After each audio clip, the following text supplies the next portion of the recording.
बिस्मिल्लाहिर्रहमानिर्रहीम। अस्सलामु अलैकुम। यूट्यूब चैनल एनिमल्स इन्फो में तमाम मुअज़्ज़ज़ अहबाब को खुशामदीद। मैं हूं खुबैब हामिद। उम्मीद करता हूं कि हमारे देखने वाले तमाम अफराद बिल्कुल खैर व आफ़ियत से होंगे और अल्लाह के घर पूरी उम्मीद है कि आपका रमज़ानुल मुबारक भी बहुत अच्छे तरीके से गुज़र रहा होगा। दोस्तों, अल्लाह ताला ने हम इंसानों के लिए इस दुनिया में बहुत सारी ऐसी नस्लें बनाई हैं जिनसे हम फ़ायदा उठाते हैं और सदियों से उठाते आ रहे हैं। हमारी इस धरती पर गायों की बीसियों नस्लें हैं जिनसे हम रोज़मर्रा ज़िंदगी में बहुत से फ़वाइद हासिल करते हैं, फिर चाहे वो फ़ायदा दूध की शक्ल में हो या फिर गोश्त की। और कुदरत ने इन नस्लों को एक दूसरे से मुख्तलिफ बनाया है। इनमें से कुछ नस्लें ऐसी हैं जो ज़्यादा दूध की पैदावार करती हैं और कुछ नस्लें ऐसी हैं जिनसे गोश्त की ज़रूरियात को पूरा किया जाता है। आज की इस वीडियो में हम बात करेंगे दुनिया में पाई जाने वाली एक ऐसी नस्ल के बारे में जो दुनिया की 10 सबसे बड़ी नस्लों में शुमार की जाती हैं। आप इस वीडियो में जान सकेंगे कि यह नस्ल किस इलाके से ताल्लुक़ रखती है, इसकी पहचान और ख़ूबियाँ क्या हैं और ये किन किन मकासद के लिए इस्तेमाल की जाती हैं। तो आइए वीडियो को शुरू करते हैं। लिमोज़िन कैटल। नाज़रीन, ये एक फ्रेंच बीफ कैटल ब्रीड है जिसका ताल्लुक़ फ़्रांस के इलाके मार्शे से है। शुरुआती दौर में इस नस्ल को वज़न खींचने के लिए इस्तेमाल किया जाता था, लेकिन दौरे जिद्दत की वजह से इसका इस्तेमाल गोश्त के हसूल के लिए किया जाता है। 20वीं सदी में जब ज़रूरी दुनिया में मशीनों का इस्तेमाल किया जाने लगा तो इनकी तादाद काफ़ी तेज़ी से कम होने लग गई। 1960 में एक अंदाजे के मुताबिक इनकी तादाद 2.5 लाख के करीब थी। 21वीं सदी में लिमोज़िन कैटल फ़्रांस की दूसरी सबसे बड़ी ब्रीड बन चुकी थी। लिमोज़िन कैटल्स को आज वर्ल्ड वाइड ब्रीड कहा जाता है क्योंकि ये इस वक्त दुनिया के 80 से ज़्यादा ममालिक में मौजूद है। सबसे पहले 1791 में जैक जोसेफ सेंट मार्टिन नामी शख्स ने इस नस्ल की अहमियत को जगाया। इस शख्स ने फ़्रांस के 3 मुख्तलिफ शहर पेरिस, लियोन और टुलूज़ की मार्केट्स में जाकर लोगों को इस नस्ल की अहमियत के बारे में बताया। इसी वजह से ये नस्ल देखते ही देखते कामयाबी से पूरी दुनिया में फैल गई। आज की तरह शुरुआती दौर में जब मवेशियों के मेले करवाए जाते थे तो लिमोज़िन मवेशियों की कारकर्दगी सबसे बुरी होती थी। एक तो लोग इनकी जिसामत को पसंद नहीं करते थे और दूसरा ये कि इनकी दूध की पैदावार बाकी नस्लों से काफ़ी कम होती थी। इसी वजह से इस नस्ल को बेहतर बनाने के लिए लिमोज़िन मवेशियों के मालिकान ने फ्रांस में पाई जाने वाली दूसरी फ्रेंच ब्रीड से क्रॉस करवाया जो इनसे शेप में बेहतर और ख़ूबसूरत थी।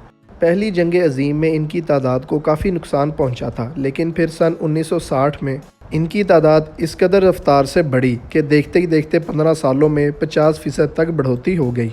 2004 की रिपोर्ट के मुताबिक लिमोज़िन गायों की तादाद 9 लाख के करीब थी और उस वक्त 20,000 बैलों को इस्तेमाल किया जाता था क्रॉस ब्रीडिंग के लिए, जिसमें से 10% ब्रीडिंग आर्टिफिशियल इंसेमिनेशन के ज़रिए की जाती थी।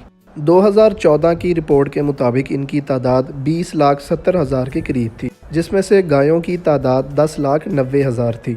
नाज़रीन, अगर इसकी तारीख पर मज़ीद बात की जाए तो वीडियो काफ़ी लंबी हो जाएगी। दुनिया भर में इन मवेशियों को इसीलिए ज़्यादा पसंद किया जाता है क्योंकि ये नस्ल बहुत तेज़ी से बढ़ती है। अगर इनके माहौल और इनकी खुराक का अच्छा ख्याल रखा जाए तो ये मवेशी एक दिन में 2 से 2.5 किलोग्राम तक वज़न बढ़ाने की काबिलियत रखते हैं। दुनिया भर के ज़्यादातर ममालिक में इस नस्ल की फार्मिंग गोश्त हासिल करने के लिए ही की जाती है। अगर हम इनके कद और वज़न के हवाले से बात करें तो लिमोज़िन नस्ल का नर वज़न में 1000 किलोग्राम से लेकर 1300 किलोग्राम तक वज़नी हो सकता है, जबकि उसकी हाइट 140 सेंटीमीटर से लेकर 150 सेंटीमीटर तक होती है। और अगर हम इस नस्ल की मादा की बात करें तो मादा का वज़न 650 किलोग्राम से लेकर 850 किलोग्राम तक होता है और जबकि मादा की हाइट 135 सेंटीमीटर से लेकर 145 सेंटीमीटर तक होती है। पहचान के हवाले से अगर हम बात करें तो इनमें ज़्यादातर 2 ही रंग पाए जाते हैं, लाल और ब्राउन। आम तौर पर इनके नाक और आँखों के गिर्द सफ़ेद रंगत पाई जाती है। इनकी कमर तकरीबन बिल्कुल सीधी, कान दरमियाने साइज़ के, चेहरा बड़ा और माथा दरमियान से चपटी शेप का होता है। इस नस्ल में सींग तकरीबन ना होने के बराबर होते हैं। अगर हम बात करें इनकी दूध की पैदावारी सलाहियत पर तो लिमोज़िन काउज़ एक लैक्टेशन में 700 किलोग्राम से लेकर 1000 किलोग्राम तक दूध देने की सलाहियत रखती हैं और इनके दूध में 5% तक मिल्क फ़ैट पाया जाता है और इसके साथ साथ इनके दूध में 4% तक प्रोटीन भी मौजूद होता है। नाज़रीन, इस वक्त ये नस्ल Spain, Italy, Portugal, Belgium, Germany, Holland, Denmark, Sweden, Hungary, Ireland, Russia, South Africa, USA, Canada, Brazil, Argentina, Venezuela, Uruguay और ज़िम्बाब्वे के अलावा कई ऐसे ममालिक हैं जहां इनकी फार्मिंग बहुत ज़ौक़ और शौक़ से की जाती है। ये नस्ल बहुत कम एज में मैच्योरिटी में पहुंच जाती है और इनके दूध के साथ साथ इनके गोश्त में भी काफ़ी क्वालिटीज़ मौजूद होती हैं जो दुनिया भर के फार्मर्स और लोग काफ़ी पसंद करते हैं। नाज़रीन, यही वो वजूहात हैं जिनकी बिना पर आज ये नस्ल पूरी दुनिया में फैली हुई है। तो ये थी कुछ मुख्तसर मालूमात French limousine beef cattle breed के बारे में। उम्मीद करता हूँ कि आपको ये वीडियो ज़रूर पसंद आई होगी और आपके लिए इन्फॉर्मेटिव भी साबित हुई होगी। तो आज की वीडियो का करते हैं इख्तिताम। इंशाअल्लाह आपसे मुलाकात होगी नेक्स्ट वीडियो में। तब तक के लिए इजाज़त चाहता हूँ। अल्लाह हाफ़िज़।